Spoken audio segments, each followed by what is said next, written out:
estudou um pouquinho de Tito. Os irmãos que estavam lá vou pedir para que tenham um pouco de paciência. E tem alguns irmãos aí alguns casais que a gente mandou aí para estudarem sobre Tito, porque a gente viu isso aqui em maio, um pouquinho disso aqui em maio lá em Campinas.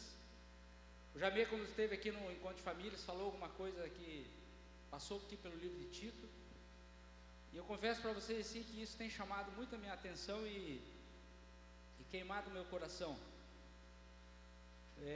porque nós vamos precisar, nos dias que nós estamos já vivendo e nos aproximando, entender a mente do Senhor quando Ele revelava a Paulo, dando essas instruções a Tito. Então eu quero convidar você a abrir aí a carta de Paulo a Tito. E enquanto você abre aí, eu busquei alguns dados assim, puxei rapidamente, né? As pesquisas, irmãos, elas nos informam o seguinte, que o Brasil é o quarto país com mais evangélicos do mundo. Então nós estamos em quarto lugar de número de evangélicos. Logicamente que esse termo evangélico aqui que a pesquisa aponta, ele está muito aberto, né? Ele é muito relativo. Mas enfim, a pesquisa aponta que o Brasil é o quarto país com o maior número de evangélicos no mundo. E se a gente entendesse aqui essa expressão evangélicos como pessoas que tá dando um eco aqui, ó. Se a gente entendesse esse termo aqui, tem bateria aí ou não? Não tem? Glória a Deus pela bateria. Se a gente entendesse que esse termo evangélico aqui, né, se a expressão dele nessa pesquisa realmente fosse pessoas que seguissem o Evangelho, que amassem o Evangelho de Cristo, que procurassem conhecer o Evangelho de Cristo e viver o Evangelho de Cristo, é muito provável que proporcionalmente nós também teríamos que ser o quarto país talvez em qualidade de vida, o quarto país com menores índices de violência, de divórcio, o quarto país com menores índices de aborto, quer dizer, nós teríamos que, na lista lá dos melhores países do mundo, nós teríamos que estar em quarto lugar. Faz sentido ou não? Puxa vida, se nós somos o quarto país com mais homens e mulheres, jovens e crianças que temem a Deus, então talvez a gente também teria que estar numa lista aí de o quarto melhor país para se viver. Mas a gente sabe que isso não é verdade, né? Então tem alguma coisa que está errada. Tem alguma coisa que não bate aqui nessa conta. Quando a gente fala que o Brasil é o quarto país com maior número de evangélicos. Bom, quando a gente vai olhar aqui Tito, a gente entende um pouco disso. A gente começa a compreender que esse termo evangélico aqui, ele também é um termo muito religioso. Ele é um termo que tem uma carga religiosa muito forte. Assim como talvez tinha lá no tempo de Jesus, o fariseu, né? Uma carga muito forte de religiosidade. Tornou-se algo religioso, simplesmente. Nessa mesma pesquisa fala que 50% dos brasileiros são católicos, né? E nós sabemos que o católico ele é cristão, ele ama Cristo, né? O coração do católico, ele é um coração, né, pelo menos a gente entende, de pessoas que amam a Cristo. 31% de evangélicos também são pessoas que amam a Cristo.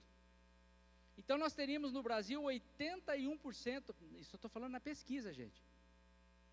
81% da população brasileira de homens e mulheres que amam a Cristo. Mas infelizmente não é essa a nossa realidade. Se realmente os católicos e evangélicos brasileiros amassem a Jesus, realmente, de coração, a nossa nação seria uma outra nação. Mas então, por que a gente vive essa realidade? Então eu quero ler com vocês aqui alguns versículos dessa carta de Paulo escrevendo a Tito, né?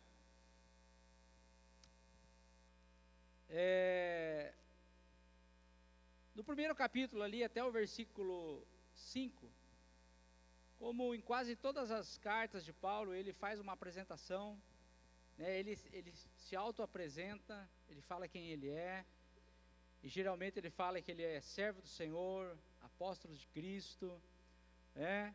Servo de Deus, e ele fala do propósito para o qual ele foi chamado. E a partir do versículo 5, irmãos, Paulo vai mostrando para Tito a razão pela qual Tito está nesse lugar, chamado de Creta, nessa localidade. Então Paulo fala assim: por essa causa eu deixei você em Creta, para que pusesse em ordem as coisas restantes. Então a função de Tito ali, irmãos, era trazer ordem àquela localidade. E se ele estava ali para trazer ordem, era porque havia algumas coisas em desordem, certo? E nós estamos vivendo, hoje, no nosso tempo presente, a gente está vivendo o século da desordem. Não sei se você está percebendo alguma desordem nesse mundo aí. Não sei se você está percebendo que as coisas estão meio atrapalhadas, que as coisas estão um pouco fora de lugar, que o que é errado passou a ser certo, e o que é certo passou a ser errado, né? Que se você defender aquilo que é certo, hoje você já está correndo risco de sofrer uma punição, de alguém te levar você para a justiça, por você defender aquilo que é certo. É muito provável que vocês já acompanharam aí, esses tempos atrás, rodou algumas notícias aí, de uma pessoa que ela foi, na Europa, ela estava em frente a uma clínica de aborto, e ela estava do outro lado da rua orando, com as suas mãos estendidas. Ela estendeu as mãos em direção àquela clínica de aborto, uma das maiores clínicas de aborto daquela cidade, e ela estava orando, e simplesmente a polícia chegou e levou ela e prendeu ela. Então nós estamos vivendo o século da desordem. Existe uma desordem, e essa desordem, irmãos, ela começa dentro de cada casa, e ela vai se espalhando para uma sociedade. Por que que uma mãe, ela chega ao cúmulo de tomar a decisão de abortar o seu filho? É muito provável, por quê? Porque ela não pensou na maternidade, ela não planejou a maternidade, ela não conhece o princípio da maternidade, ela não foi ensinada sobre maternidade, sobre a vida, sobre concepção, sobre o projeto de Deus, a forma que Deus sonha com cada pessoa. Essa mulher, ela nunca recebeu nenhum ensinamento sobre isso. Por isso que ela toma a decisão de abortar. E aonde essas coisas são ensinadas? Em casa. Então, porque há uma desordem nas casas, há uma desordem na sociedade. E essa sociedade aqui, na qual Paulo se coloca Tito aqui para colocar em ordem, ela era uma sociedade que, como todas as outras, ela estava em desordem. Achamos? Oh, glória, hein? Obrigado, irmão. Opa.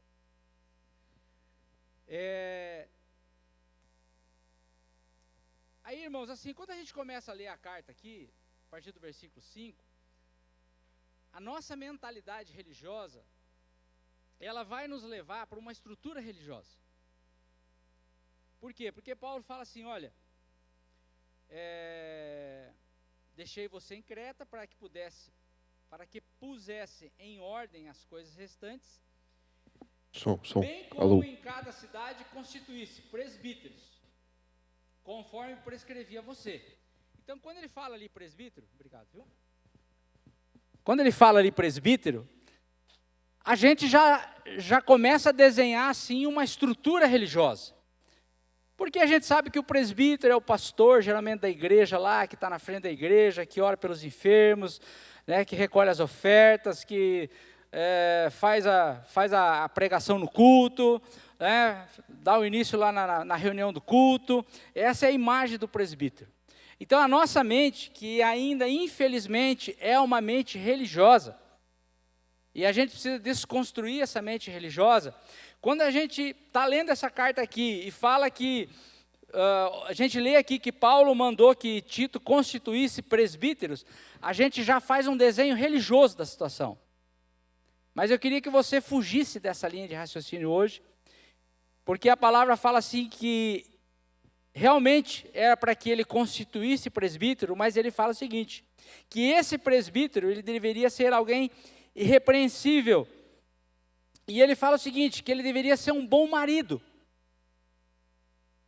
Ou seja, por mais que ele comece a falar de um presbítero que pode nos levar a uma visão religiosa, ao mesmo tempo ele já vai ir no cerne de uma família.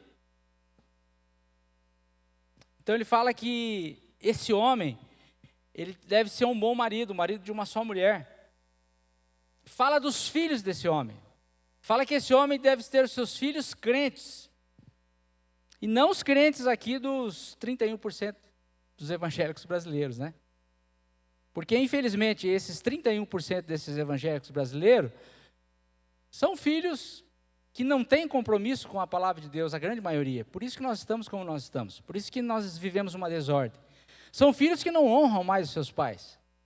São filhos que não estão mais debaixo da autoridade dos seus pais, vivendo dentro da casa dos seus pais. São filhos que não creem mais no Deus que os seus pais creem. Então Paulo, ele traz uma instrução a Tito e ele joga Tito lá dentro da casa desse homem. Ele fala, olha, esse homem precisa ser um homem, um bom marido, um marido de uma só mulher, que tenha os seus filhos crentes, que não sejam acusados de devassidão nem insubordinados. Irmãos, nós estamos vivendo na era da insubordinação dos filhos. Que o Senhor nos livre disso como congregação. E aqui eu quero abrir um parênteses aqui, né? Abençoar os jovens os nossos jovens, né? Acho que a gente pode dizer assim, né? Os nossos jovens, né? É gostoso falar assim, né? Apesar que eles não são nossos, são do Senhor, né? Mas os jovens que estão aqui perto da gente, assim, a gente vê assim, no coração desses jovens, assim, o desejo de acertar, o desejo de fazer a coisa certa, o desejo de servir ao Senhor. Mas quando a gente coloca os nossos olhos aí para fora, a gente vê uma geração de insubordinados. Essa é a grande verdade. Jovens que não estão mais debaixo da autoridade de seus pais e vivem as suas vidas da maneira que bem entendem. E uma grande maioria desses estão nesses 31% aqui dos evangélicos. Infelizmente. E a palavra vai dizendo o seguinte, porque é indispensável que o bispo, né, e aí ele só troca aqui a palavra do presbítero, agora ele vem chamar de bispo, né, e aí também, de novo, a nossa mente religiosa, quando a gente olha aqui o bispo, né, a gente já vai lá para o templo, ou talvez a gente pensa lá numa estrutura religiosa.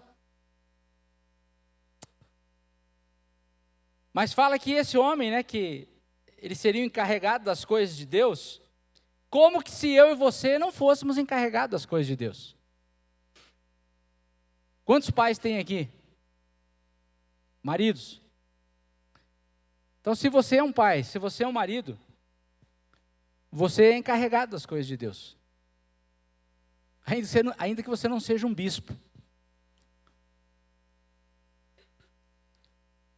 Cada um de nós somos encarregados das coisas de Deus. Cada mãe aqui, cada mulher aqui, cada esposa é encarregada das coisas de Deus. Porque Deus colocou nas nossas mãos uma família que é dele e nos encarregou de cuidar dessas famílias. Deus colocou em nossas mãos uma mulher, uma esposa que é dele e nos encarregou. Deus colocou na mão de muitas mulheres um marido, um homem que é dele, para que essa mulher cuidasse desse homem. Deus colocou filhos em nossas mãos, para que cuidássemos desses filhos. Essa palavra encarregado aqui, ela pode também ser traduzida como mordomo. Mordomo, todos nós sabemos que é aquele que cuida de coisas que não são dele. Então, amados, esse encarregado das coisas de Deus aqui não é apenas o bispo que está lá no templo. Mas esse encarregado das coisas de Deus aqui é o pai que tem seus filhos. É o marido que tem a sua esposa. É a mãe que tem os seus filhos. É a mulher que tem o seu esposo. É o homem que tem a sua família. É a mulher que cuida, que tem uma família a qual Deus encarregou para que esse cuidasse. Então está falando da minha vida e está falando da sua vida. Amém? Você recebe essa palavra aqui para você? Então nós que somos encarregados das coisas de Deus, amém? Nós que somos encarregados das coisas de Deus, a Bíblia diz que nós temos que ser irrepreensíveis. Não arrogantes, que nós não temos o direito de nos irritar facilmente. Não podemos ser apegados ao vinho. Isso aqui deu uma discussão lá no grupo caseiro, né? Negócio do vinho aqui. Mas nós podemos pegar esse vinho aqui que ele está dizendo. Tem gente aqui que está nem aí com vinho, né? Mas na cultura aqui, o vinho, ele era muito importante. O vinho, ele era como uma distração. E nós poderíamos traduzir essa palavra aqui como que aquele que é encarregado das coisas do Senhor não pode ser apegado a distrações. O que tem nos distraído? O que tem distraído você hoje? O que tira o teu foco? O que distrai você? As mídias sociais?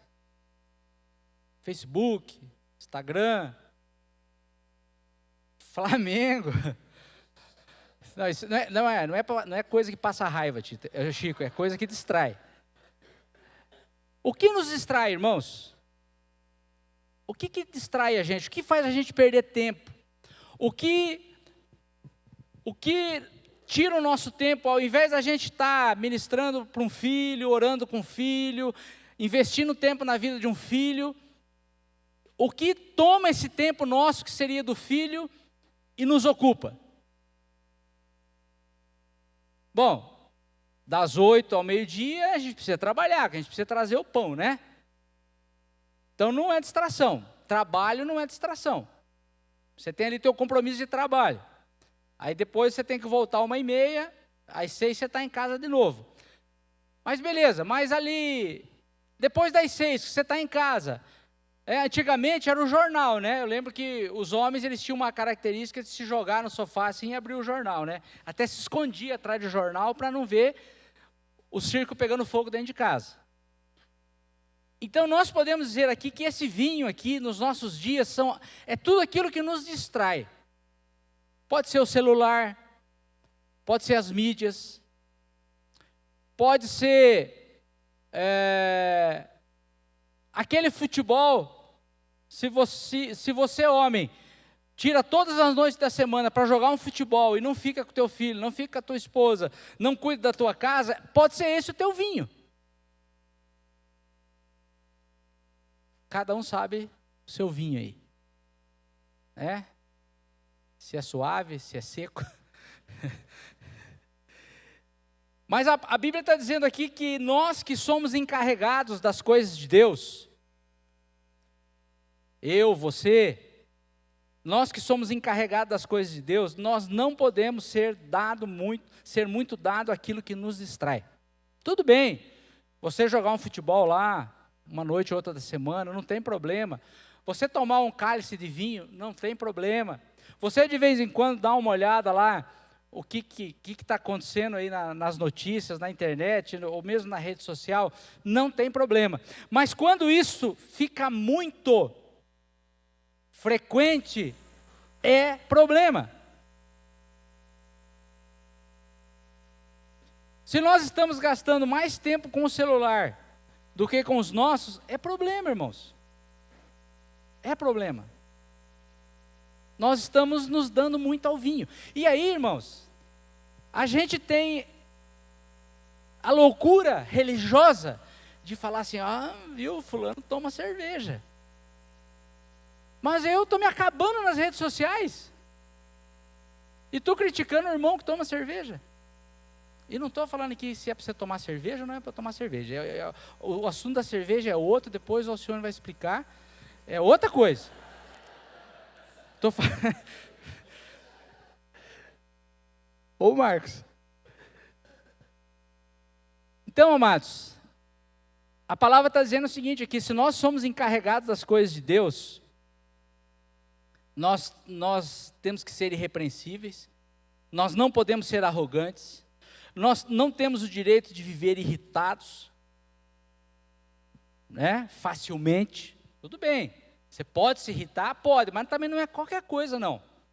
Não é qualquer coisa, você pode ficar beiçudo aí, né, bicudo. Não apegado ao vinho, o que nós vamos aqui nessa manhã entender que é não apegado às distrações, não violento, não ganancioso.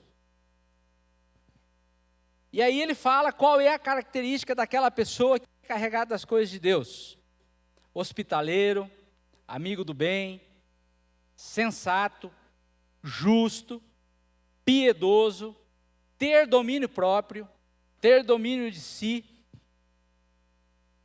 né? Inclusive, o Cote lá de Almirante Tamandaré, ele fala o seguinte, é o Cote que fala, hein? Só vou replicar aqui.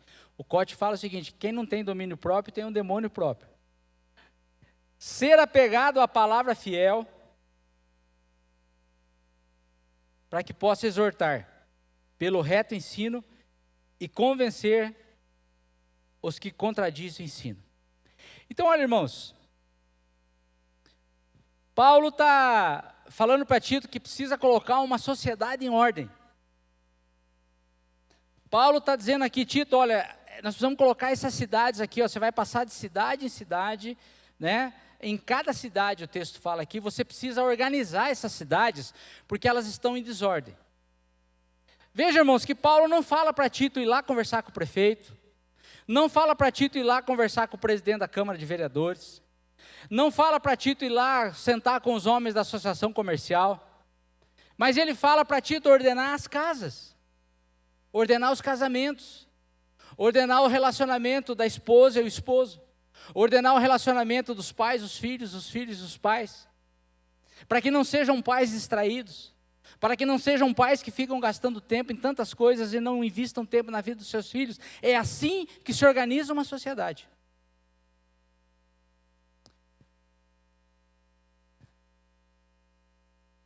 Aí, irmãos, ele vai terminar o capítulo 1 aqui,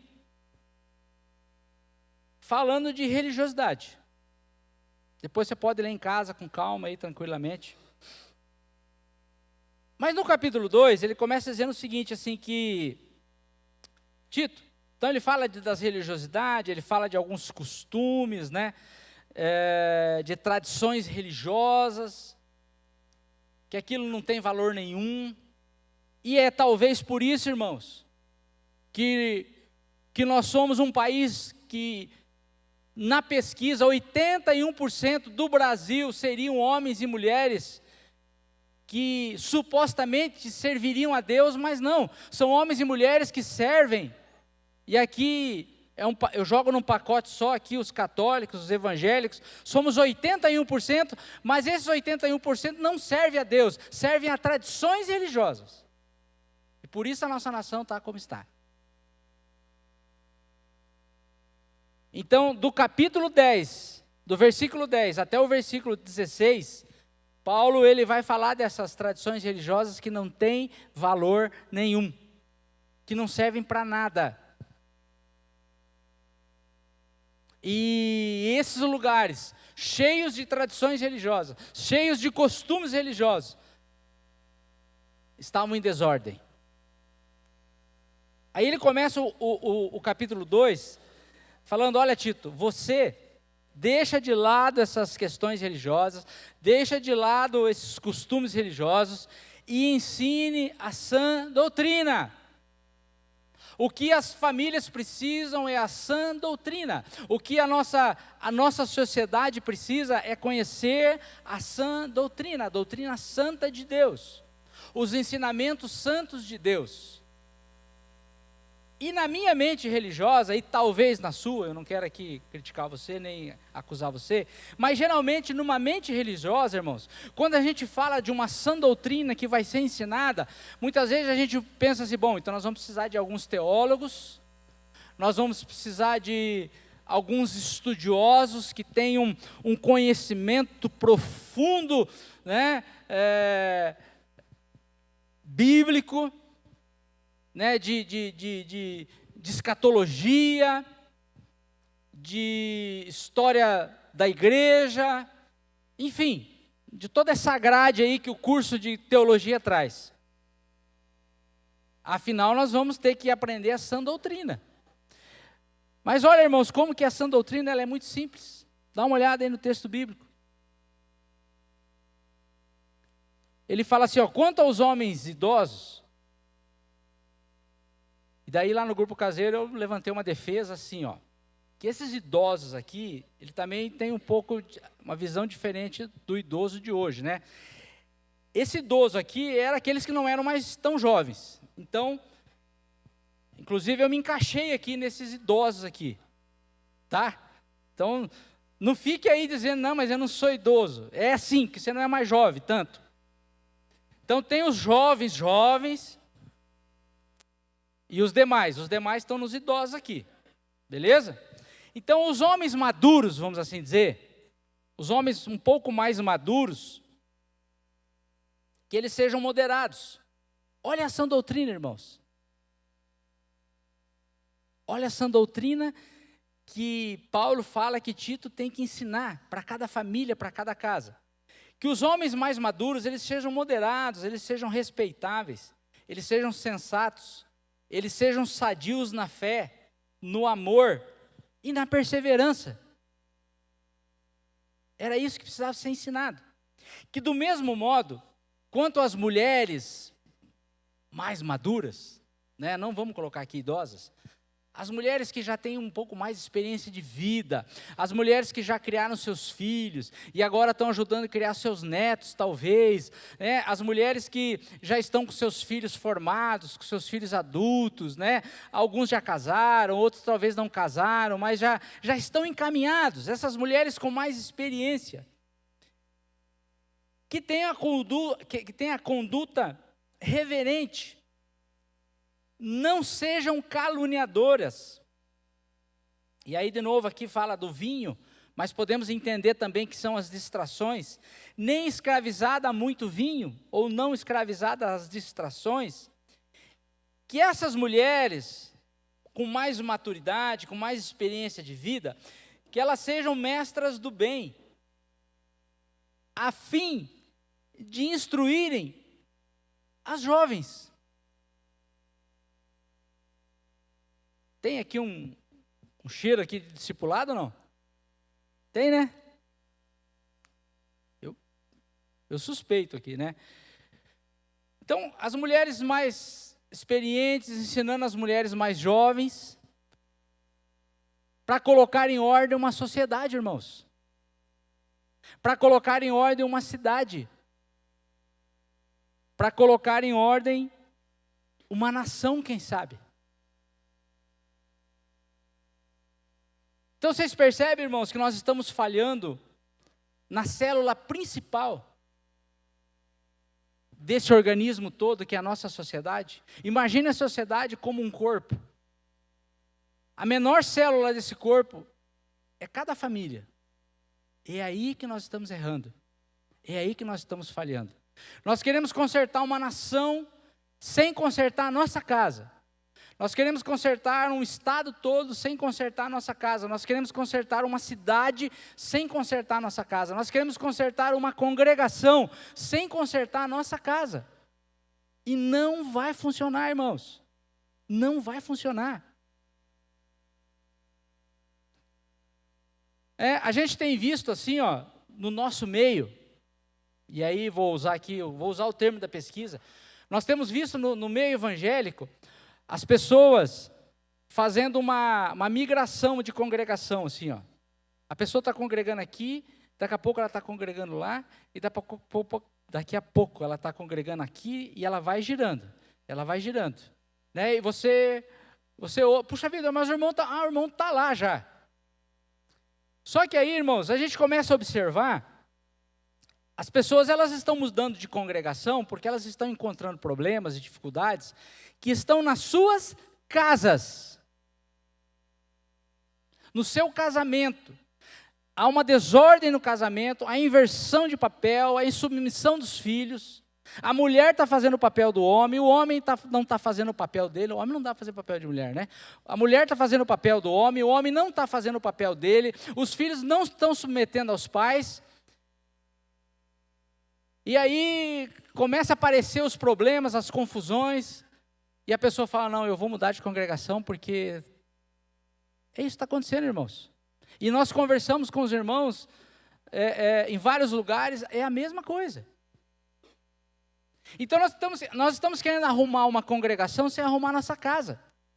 Nós estamos querendo arrumar uma nação sem arrumar a nossa casa. E aí Paulo vem e fala, Tito, coloque em ordem essas cidades aí, mas começa na casa. Tito, coloque em ordem todo esse lugar aí, toda essa ilha aí. Creta era uma ilha, né? Coloque em ordem essa ilha aí, mas começa em cada casa. Comece ensinando o seguinte, Tito, que as mulheres que têm um pouco mais de vivência, que são fiéis e firmes no Senhor, que elas venham discipular as mais novas, ensinando a sã doutrina. Essa é a maneira, amados, de colocar em ordem as coisas. Então, que as mulheres maduras ensinem as mulheres jovens, recém-casadas, ensinar o quê? Amar os seus maridos e filhos. Olha a sã doutrina, irmãos. Essa é a doutrina santa. Não tem nada aqui de escatologia, de hermenêutica, de exegese, não. Não, que essas coisas são ruins, não são ruins. Mas às vezes a nossa mente religiosa vai para essas coisas. E a palavra está falando aqui de prática de vida, do dia a dia de uma família, do dia a dia de uma casa. O dia a dia de uma casa é algo que precisa estar em ordem. Porque senão, amados, se a nossa casa não estiver em ordem, primeira vez que o governo vem e corta a nossa luz, a gente abandona o Senhor. A gente não vai suportar os últimos dias. Então que essas mulheres, né, recém-casadas, no caso aqui, as mulheres mais jovens, né? Elas sejam ensinadas a amar os seus maridos, seus filhos, a serem sensatas, a serem mulheres puras, boas donas de casas, bondosas, sujeitas aos maridos. Sujeição precisa ser ensinado. Nenhuma menina, né? A Sara, que fez 1 ano anteontem, e a Sofia, que está com 1 ano e 3 meses, elas não sabem se sujeitar aos maridos dela. E a gente crê que eles já existem. Estão por aí. E já estamos orando para vocês abençoados. Mas elas ainda não sabem se sujeitar, elas precisam ser ensinadas. E o ensino da sujeição ensinar uma mulher a se sujeitar ao seu marido, é o ensino da sã doutrina e é o que muda uma sociedade, irmãos. Vocês percebem o estrago que o feminismo está fazendo no planeta? Vocês percebem? Vocês estão percebendo nisso? Vocês estão conectados no estrago em que o feminismo está fazendo no planeta? Porque essas mulheres não foram ensinadas a se submeter aos seus maridos. Porque não foi ensinado a sã doutrina. E aí, irmãos, esse estrago, ele vai indo pela sociedade afora, e aí ele vai desencadear lá no aborto. Porque não foi ensinado a sã doutrina dentro de uma casa. Porque um pai e uma mãe estavam distraídos e não tiveram tempo de ensinar a sua filha sobre a sã doutrina, sobre a submissão ao seu esposo quando ela fosse casada. Aí essa menina cresceu independente, essa menina cresceu dizendo, não, eu não dependo de homem, eu não preciso de homem, eu me sustento sozinha. E isso é feminismo. Então, queridos, se nós queremos colocar em ordem uma sociedade, nós temos que começar pela nossa casa. Pelo casamento, pelo relacionamento do esposo e da esposa, pelo relacionamento de um pai com seus filhos, de uma mãe com seus filhos, dos filhos para com seus pais. É assim que nós podemos colocar em ordem uma sociedade. Para que a palavra de Deus não seja difamada. Então, irmãos, nós disciplinamos o nosso filho, é para que a palavra de Deus não seja difamada.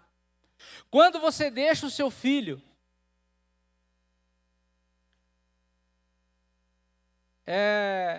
entregue a ele próprio, Provérbios vai dizer o seguinte, a criança entregue a si mesma. O que é uma criança entregue a si mesma? É uma criança que ela é dona da vida dela, ela decide a vida dela, é uma criança que é insubmissa aos seus pais, ela não entende mais a autoridade dos seus pais, e isso é uma criança entregue a si mesma. Quando uma criança cresce, entregue a si mesma, é a palavra de Deus que está sendo difamada. Quando uma mulher não submete ao seu marido, é a palavra de Deus que está sendo difamada. Quando o homem não faz o seu papel de sacerdote na casa, é a palavra de Deus que está sendo difamada. É o próprio Deus que está sendo envergonhado. Então, amados, nós temos que trazer os nossos filhos na disciplina para honrar a palavra de Deus. Porque quando nós não trazemos a nossa casa e os nossos filhos na disciplina, quando nós não trazemos o nosso casamento em ordem, nós estamos dizendo, Deus é mentiroso. Essa é a realidade.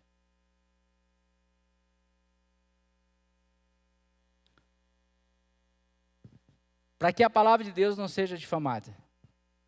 Do mesmo modo, olha essa doutrina.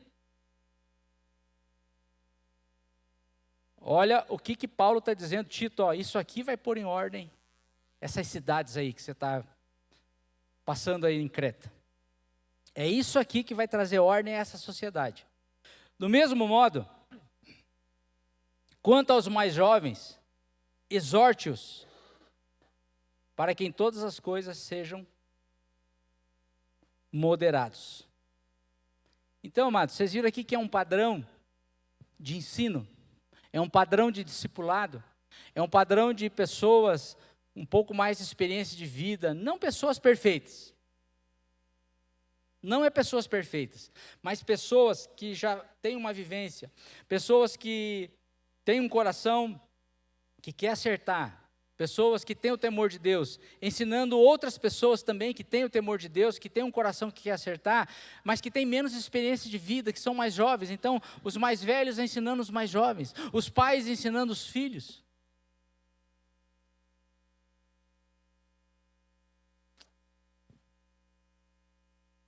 E eu tenho certeza aqui que Paulo também, não está explicitamente escrito aqui, mas ele também estava ensinando para Tito lá em Efésios. Eu tenho certeza que nessas conversas de Paulo com Tito, Paulo sentava e falava, viu Tito, ensina os maridos, que eles devem amar as suas esposas, né, que o marido deve amar a sua esposa, como Cristo amou a igreja.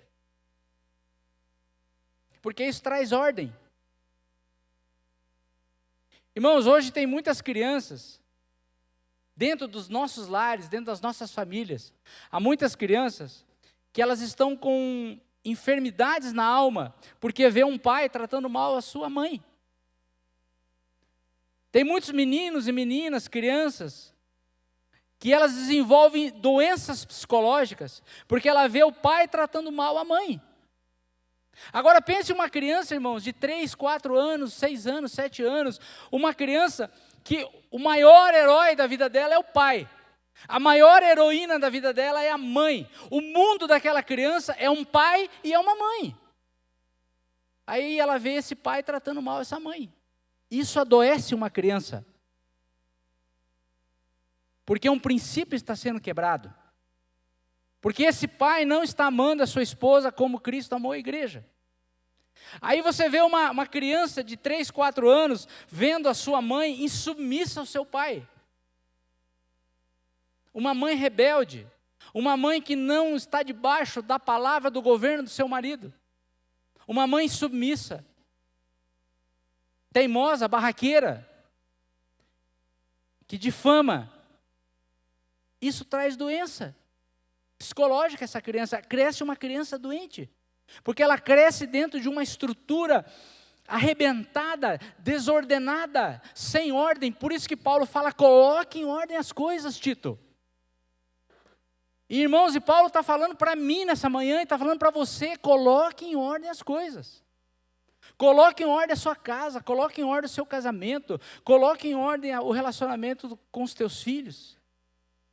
Essa é a palavra para nós, irmãos. Nós que estamos olhando uma sociedade que está caída, que está arrebentada, e nós que estamos torcendo para que as coisas melhorem, nós precisamos colocar em ordem as nossas casas. Essa é a palavra. Então, amados, nós precisamos desconstruir essa mente religiosa.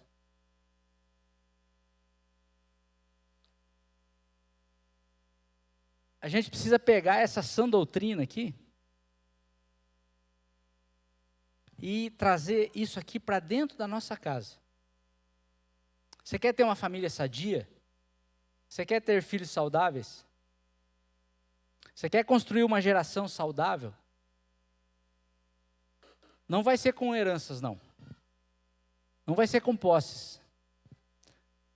Não adianta você deixar para o teu filho fazendas, casas, apartamentos, muito dinheiro na conta. Isso não constrói nada. A sã doutrina constrói. Aí nós vamos pegar essa sã doutrina e levar para dentro da nossa casa. Se a gente não fizer isso, irmãos, tudo o mais que nós fazemos na nossa vida religiosa não tem valor nenhum. Irmãos, a gente pode ter aqui o melhor coral cantando aqui. A gente pode ter aqui os músicos, os melhores músicos.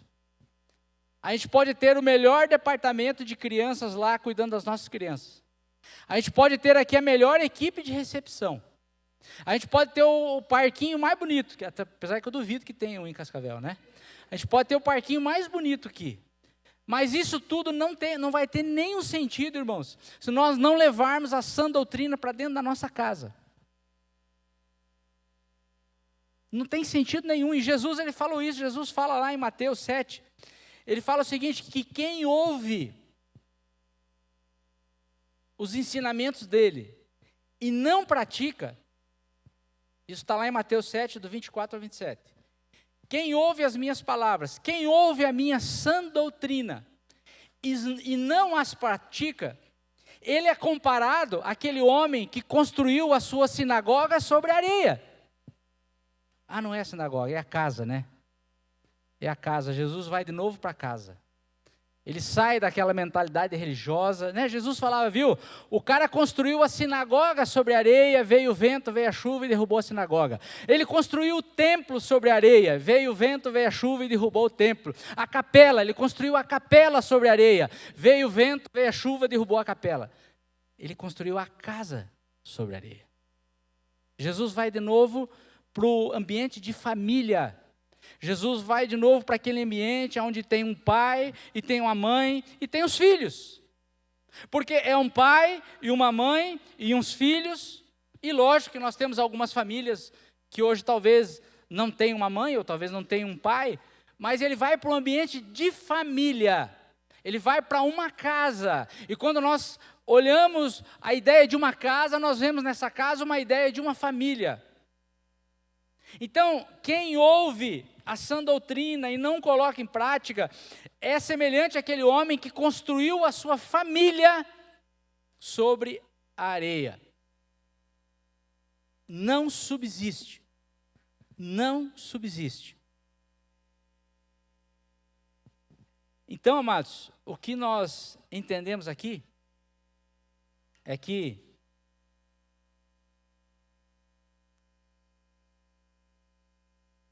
a gente está tentando fazer as coisas do modo inverso.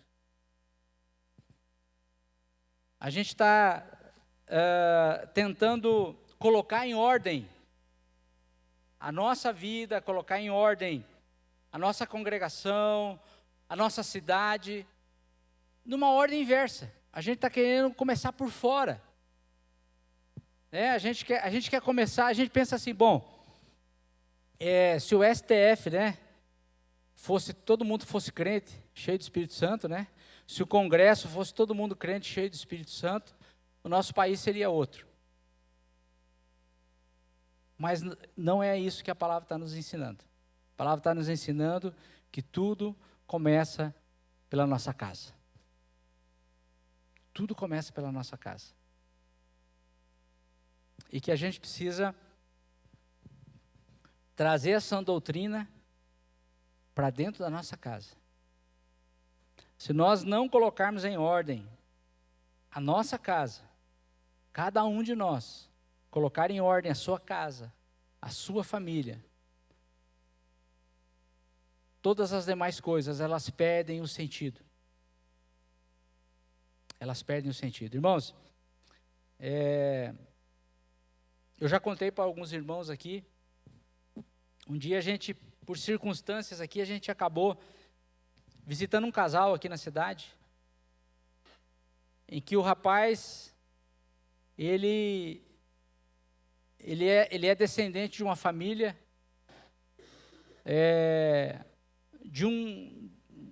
de uma família que são os maiores pecuaristas e pessoal de agronomia da cidade aí. Uma família poderosíssima. E, por coincidência, a outra vertente da família deles lá, pessoal da área de madeira, esse povo aí que chegou em Cascavel aí na década de 60, pessoas assim, multimilionárias, pessoas que vão morrer e não vão gastar todo o dinheiro que tem. E aí a gente foi visitar esse casal, foi eu e a Liz lá, nós saímos sem saber o que fazer, sem saber o que dizer, assim, humanamente impossível arrumar aquilo, de tão grande que era a desordem. Então, amados, se nós não estivermos com a nossa casa em ordem, nada vai fazer sentido, nada. Não adianta você levantar cedo, né, dormir tarde, comer o pão da amargura, se a tua casa não estiver em ordem. Vai virar tudo fumaça. Vai virar tudo em nada. Nós precisamos pôr a nossa casa em ordem. Essa é a palavra para nós nessa manhã, irmãos. Eu queria que a gente orasse sobre isso. E que a gente nos arrependesse. Que nós nos arrependêssemos das nossas distrações. que a gente pudesse considerar a sã doutrina, que nós venhamos nos comprometer a colocar a nossa casa em ordem, porque a palavra fala o seguinte, que nós somos a luz da terra, e que nós somos o sal do mundo. E se o sal não cumprir a sua função, que é salgar, que é dar sabor, vai se perder no sentido. E quando o sal já não mais preservava, nos tempos lá do Velho Testamento, lá nos tempos de Jesus, quando o sal perdia a sua função, ele era espalhado pelo caminho, simplesmente para as pessoas pisar em cima. Então, perdi o sentido de ser sal. E se nós não trouxermos a sã doutrina para dentro das nossas casas, se nós não seguirmos aqui os conselhos de Paulo, que estava envolvendo a vida de Tito aqui, se nós não fizermos isso, irmãos, as coisas vão perder o sentido. E você vai perceber que nós vamos ser igual aquele sal que está sendo pisado, que não serve para mais nada. Então é tempo. Você que é pai, você que é mãe, talvez você está aí, seja pai ou mãe, você está aí na batalha de cuidar do seu filho sozinho. Mas você está cuidando de algo que é de Deus. Algo que o Senhor colocou nas suas mãos. Deus confiou esse filho, essa filha para você cuidar. É uma propriedade de Deus que Deus entregou para você cuidar. Os pais aí, os chefes de família, nós precisamos trazer essa sã doutrina para dentro da nossa casa, porque o Senhor, Ele vai nos cobrar. Irmãos, nós vamos ter que prestar conta disso um dia. Amém? Vamos ficar de pé, gente, vamos orar.